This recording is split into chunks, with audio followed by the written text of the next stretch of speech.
مسیح میں آپ سب کی سلامتی ہو۔ میرا نام ایلسن دانش ہے اور میں چوزن وان سے تعلق رکھتا ہوں۔ آج جیسے کہ آپ کو پتہ ہے کہ اس وقت روزوں کے ایام چل رہے ہیں، تو میں آپ کے لیے ایک سرمن تیار کیا ہے جس کا عنوان میں نے رکھا ہے جب تم روزہ رکھو۔ ہم پہلے دعا کر لیتے ہیں۔ مسیح خداوند، ہم تیری شکر گزاری کرتے ہیں کہ پروردگار تو نے ہمیں یہ موقع دیا کہ میں اپنے کلام سے لوگوں تک تیری باتیں پہ پہنچا سکوں۔ تو آج اس کلام کے ذریعے مجھے اور بلکہ سننے والوں کو سب کو بڑی برکت دے۔ مجھے اس لائق اور قابل بنا کہ پروردگار مجھے الفاظ کی ترتیب دے تاکہ میں اپنے سننے والوں کو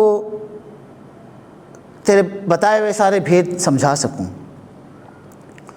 اس کلام کے ذریعے اور ان روزوں کے ایام میں ہم سب کو یہ توفیق عنایت دے پروردگار کہ ہم ایک دوسرے کو معاف کرنے والے ہو سکیں، ایک دوسرے کو برداشت کرنے والے ہو سکیں، اور جیسا تو نے ہمیں بتایا ہم تیرے کلام کے مطابق تیرے راہوں پہ، تیرے راستوں پہ چلنے والے ہو سکیں۔ اس کلام کے ذریعے مجھے اور سارے سننے والوں کو بڑی برکت دے۔ مانگتے ہیں سب کچھ تیرے پیارے بیٹے ہمارے خدا یسوع مسیح کے نام میں، آمین۔ ہم متی کی کتاب اس کا 6 باب اس کی 16 اور 18 آیت سے پڑھیں گے۔ متی 6 باب اس کی 16 اور 18 آیت میں کچھ یوں لکھا ہے پاک کلام میں: پھر جب تم روزہ رکھو تو ریاکاروں کی مانند اپنا چہرہ اداس نہ بتاؤ، کیوں نہ کہ وہ اپنا منہ بگاڑتے ہیں تاکہ لوگ انہیں روزے دار جانیں۔ میں تم سے سچ کہتا ہوں کہ وہ اپنا اجر پا چکے۔ پر جب تم روزہ رکھو تو اپنے سر پر تیل لگاؤ اور منہ دھو، تاکہ آدمی نہیں بلکہ تیرا باپ جو پوشیدگی میں ہے تجھے روزے دار جانے، اور تیرا باپ جو پوشیدگی میں دیکھتا ہے ظاہر میں تجھے بدلہ دے گا۔ آمین۔ روزہ ایک انتخاب نہیں، ایک توقع ہے۔ یسوع نے یہ نہیں کہا اگر تم روزہ رکھو، یسوع نے کہا جب تم روزہ رکھو۔ روزہ سزا نہیں ہے، روزہ ریاکاری نہیں ہے، بلکہ روحانی ڈسپلن ہے۔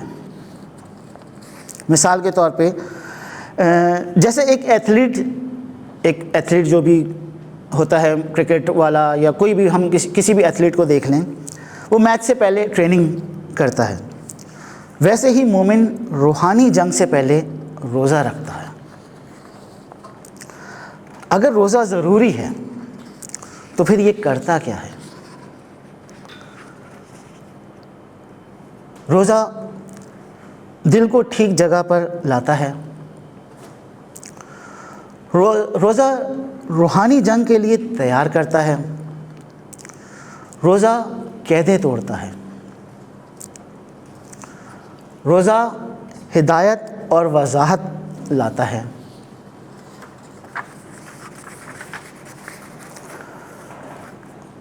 پوائنٹ 1 پہ ہم واپس سے جائیں گے۔ روزہ دل کو ٹھیک جگہ پر لاتا ہے، جیسا کہ ہم نے متی کے 6 باب اس کی 16 اور 18 آیت میں پڑھا۔ پہلا پوائنٹ، روزہ انکساری پیدا کرتا ہے۔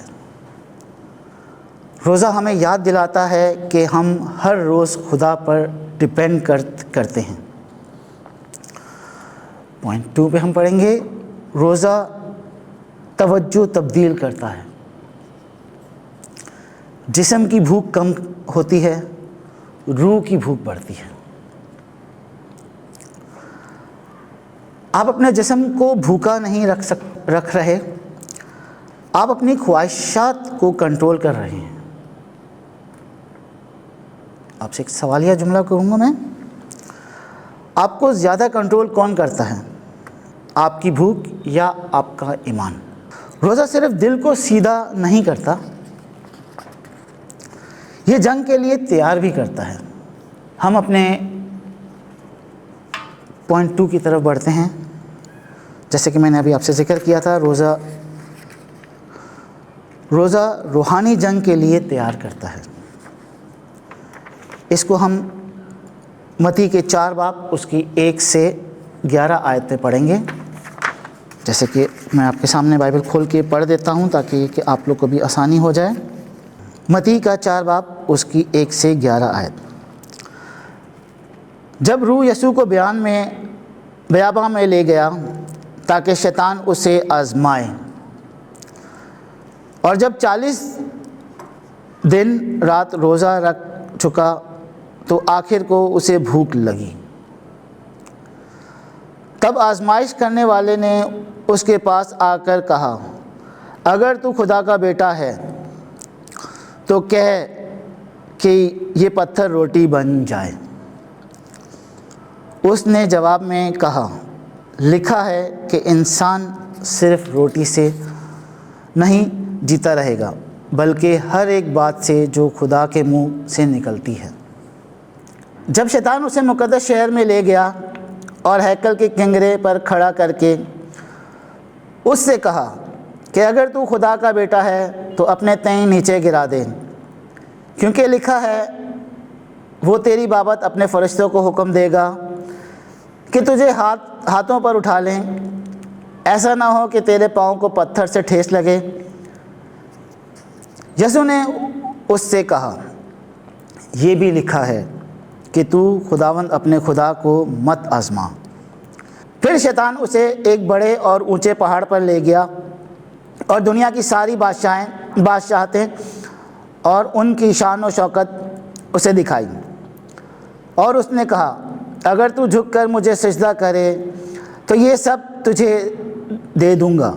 جب یسوع نے اس سے کہا، اے شیطان دور ہو، کیونکہ لکھا ہے کہ تو خداوند جو تیرا خدا ہے سجدہ کر اور صرف اسی کی بندگی کر۔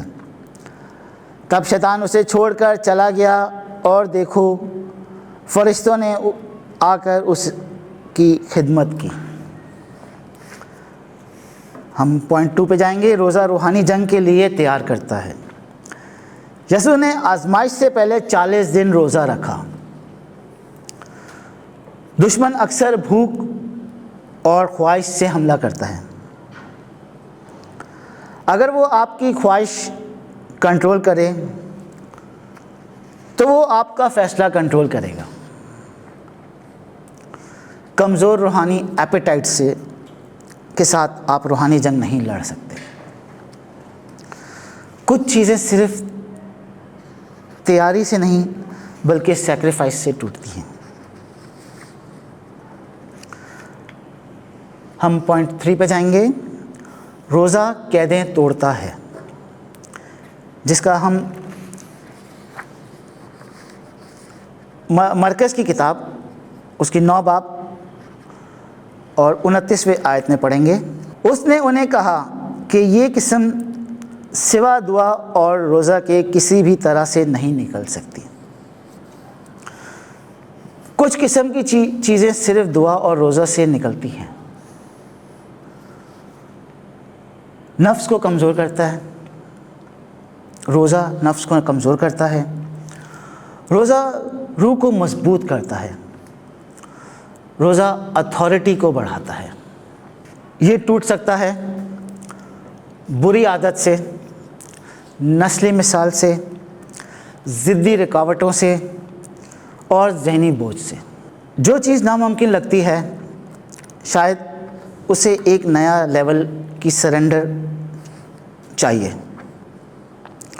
جو چیزیں ناممکن لگتی ہیں شاید اسے ایک نئے لیول کی سرنڈر چاہیے۔ روزہ صرف چیزیں توڑتا نہیں، یہ آواز بھی صاف کرتا ہے۔ اب ہم اپنے لاسٹ پوائنٹ میں جائیں گے۔ جیسا کہ میں نے آپ سے ذکر کیا تھا، روزہ ہدایت اور وضاحت لاتا ہے۔ اعمال کی کتاب اس کا 13 باب اس کی 2 اور 3 آیت میں، جب وہ خداوند کی بندگی کرتے اور روزہ رکھتے تھے تو روح القدس نے کہا، میرے لیے برناباس اور ساؤل کو اس کام کے لیے مخصوص کر دو جس کے واسطے میں نے انہیں بلایا ہے۔ تب انہوں نے روزہ رکھ کے اور دعا مانگ کے اور ان پر ہاتھ رکھ کے انہیں رخصت کیا۔ جب ابتدائی کلیسیا نے روزہ رکھا، روح القدس نے ہدایت دی۔ جب آپ روزہ رکھتے ہیں ڈسٹریکشن کم ہوتی ہے، روحانی سینسٹیوٹی بڑھتی ہے، فیصلے آپ کے کلیئر ہوتے ہیں۔ اگر آپ کو ڈائریکشن چاہیے، ڈسٹریکشن کم کریں، جس کا جوئیل کی کتاب اس کی 2 باب 12 آیت میں لکھا ہے، پورے دل سے میری طرف پھرو روزے کے ساتھ۔ آج سوال یہ ہے، آپ کس بریک تھرو کے لیے دعا کرتے ہیں؟ کون سی زنجیر ٹوٹنی ہے؟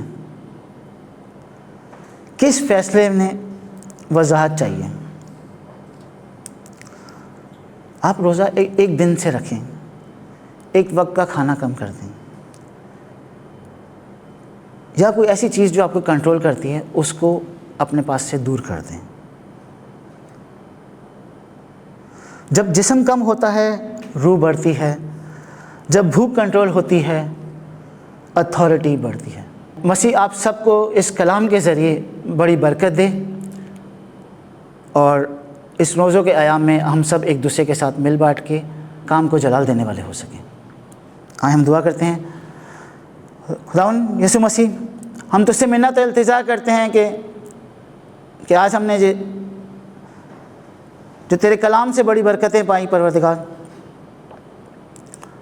ہم اپنے دلوں کو صاف کرتے ہیں، اپنی جسمانی خواہشاتوں کو دور کرتے ہیں، اور تجھ سے منت التجا کرتے ہیں کہ پروردگار ہمیں ہماری روحانی زندگی میں، اس روحانی جنگ میں ہماری تو مدد اور رہنمائی کر، تاکہ ہم ان روزوں کے ایام میں ایک دوسرے کے ساتھ پیار محبت سے مل بانٹ کے رہنے والے ہو سکیں، اور دوسروں تک تیرا کلام پہنچانے والے ہو سکیں، اور تیرے نام کو عزت و جلال دینے والے ہو سکیں۔